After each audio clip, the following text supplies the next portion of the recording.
Bam Adebayo is one of the most underrated players in the NBA right now. He's been one of the key contributors to some of the Miami Heat's miracle playoff runs in recent years, and let's remember he's just entering his prime at age 27. He's genuinely one of the most versatile players in the entire NBA right now, and he puts that to great use on the court. Last season, on top of having the 10th highest offensive rating amongst centers while averaging 19 points, 10 boards, and 4 assists, he also had the 4th highest defensive rating amongst centers. His game may not be the flashiest, but this guy is basically a Swiss Army knife out on the court. Do you need a bucket? He'll get you one.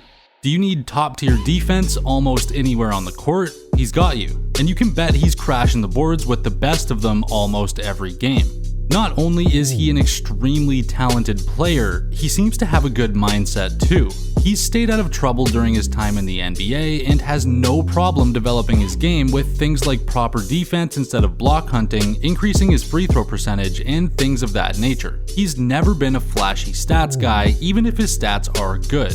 Bam clearly knows what it takes and wants to play winning basketball. And winning basketball he's played. While being one of the younger players on the Miami Heat, he's been a major piece on a team that made 2 NBA Finals and a Conference Finals. Despite this, the Heat have seemed to do nothing to empower him as he's coming into his prime. A lot of the time, the Heat counts on Bam to be the guy to do the dirty work or fill the gaps when needed. He's good at this and manages to put up all-star adjacent numbers while doing it. But maybe the Heat should be asking about how to empower Bam on the court rather than do things like give glorified project player Tyler Hero a higher usage rate for the past few seasons, or mess around with G League experiments to try to flip them for value in a year or two.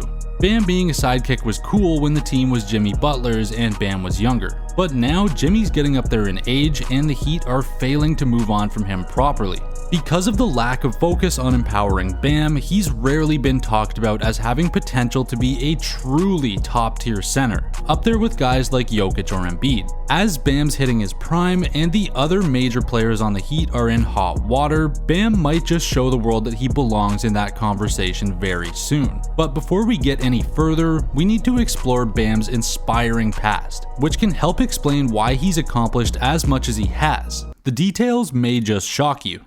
Bam Adebayo's journey to the NBA is one of perseverance and resilience. He was born Idris Femi Adebayo on July 18, 1997, in Newark, New Jersey. His mother, Marilyn Blount, raised him as a single parent, and they moved to a small town in Pinetown, North Carolina when Bam was just 7 years old. Adebayo grew up in extreme poverty, living with his mother in a single wide trailer.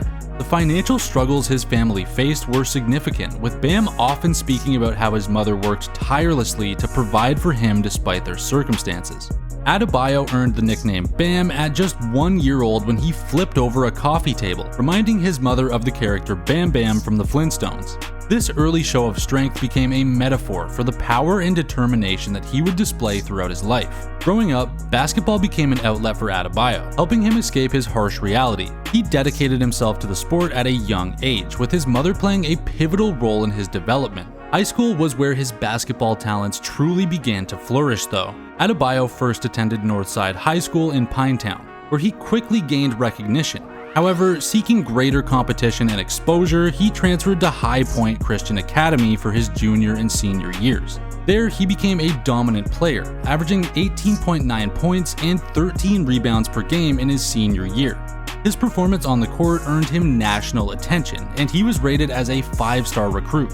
After high school, Adebayo committed to play for the University of Kentucky, a school known for developing NBA talent. Adebayo was a key contributor to a team that made a deep run in the NCAA tournament, reaching the Elite Eight before being eliminated by North Carolina. His performance at Kentucky impressed NBA scouts, especially with his defensive potential and physical attributes. However, Adebayo's ascent to the NBA wasn't without its challenges. Despite his clear talent, there were questions about whether his game could translate to the professional level, particularly on offense. His shooting range and overall scoring ability were seen as areas needing improvement. Nonetheless, his defensive versatility, athleticism, and work ethic convinced the Miami Heat to select him with the 14th overall pick in the 2017 NBA draft.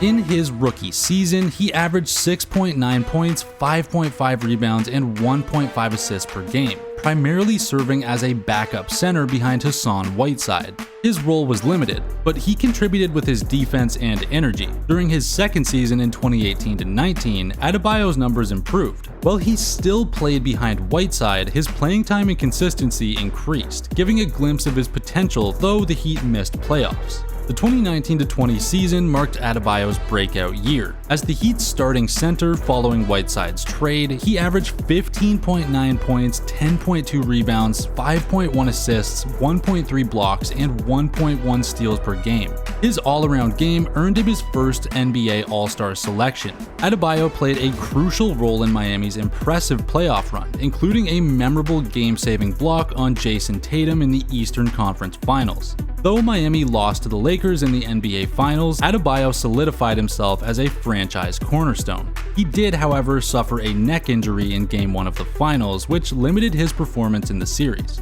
In the 2020-21 season, Adebayo's game continued to grow, and he was named to the NBA All-Defensive Second Team for the second consecutive year. Despite his individual success, the Heat struggled with consistency and they were swept by the Milwaukee Bucks in the first round of the playoffs. During this time, Adebayo signed a 5-year, $163 million contract extension, solidifying his future with the team. The 2021-22 season brought both challenges and resilience for Adebayo. He missed 25 games due to a thumb injury that required surgery. But after returning in January 2022, he helped lead Miami to the best record in the Eastern Conference. His standout performance in Game 3 of the Eastern Conference Finals, where he scored 31 points, was a key moment. Although Miami ultimately lost to the Boston Celtics in 7 games, Adebayo's impact throughout the series was undeniable. You'd think that with Bam really coming into his own, the Heat may reevaluate their strategy and try to empower this up-and-coming center who seems to be contributing so much. Would this finally be Bam's big break going into next season? No, it would not. Bam showed on multiple occasions over the 2022 playoffs that he wasn't a one-dimensional defensive-only type player, dropping 31 points on 68% shooting in a crucial Game 3 win against the Celtics. And his continued offensive output would carry over to the next season, giving the franchise absolutely no excuse not to increase his usage. And to the Heat's credit, they did actually increase Bam's usage rate, but it was still less than old brittle-boned Tyler Hero, who once again failed to play a 70-game season. Maybe you could argue that Tyler's injury-riddled career finally opened up Spo's eyes to the direction that the team needed to go and thus giving more of an offensive opportunity, but after last year where Tyler Hero had by far the highest usage rate amongst his team in the games where he played, that argument kind of went right out the window. Just keep that in mind. But going back to the 2022-23 season and how the Heat royally fumbled the bag. During this season, and especially toward the end, the franchise would slowly have breakout performances from unsuspecting players like Max Strus, Gabe Vincent, and Caleb Martin.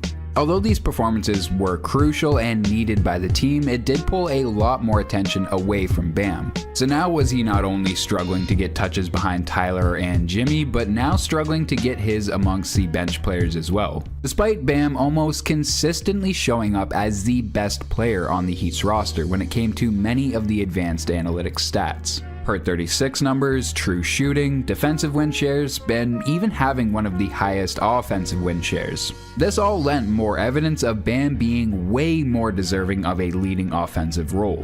The kind of sad thing about all of this is Bam wasn't even going unnoticed, as during this season he would get his very first All-Star selection after averaging 22, 10, and 3 leading up to the All-Star weekend. The main people who were subtly overlooking him were the same people who determined the most over his career, the Miami Heat coaching staff.